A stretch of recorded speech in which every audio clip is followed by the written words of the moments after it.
One of the most important parts of maintaining your motorcycle is keeping the chain adjusted properly. My motorcycle has chain adjustment specs on the chain guard right here. Your motorcycle should have it in your owner's manual as well. But basically, you want to keep this chain from being too loose or too tight in order to stop any driveline problems from happening. So as you can see on my bike, it has a little over 1.25 inches of chain clearance, which is just a tad too much for this bike. So in order to adjust the chain and make it a little tighter, you're going to have to loosen the axle nut and then loosen up these chain adjusters.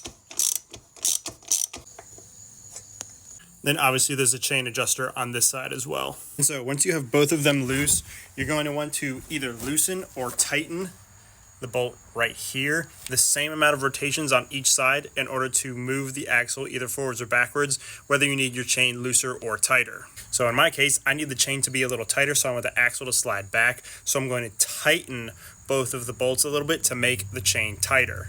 Before I get started, I went ahead and put a little dot of paint on this bolt right here so I don't lose track of how many turns I've done while I'm tightening it.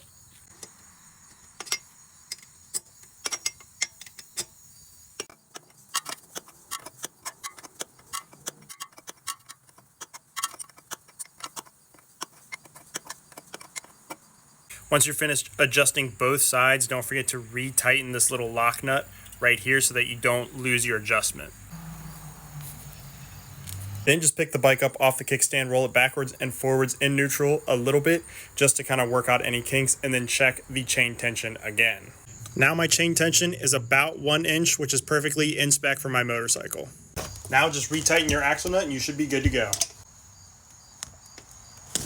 Also, make sure to lubricate your chain every few hundred miles and keep track of when you need to replace it, because it looks like mine is going to need to be replaced really soon.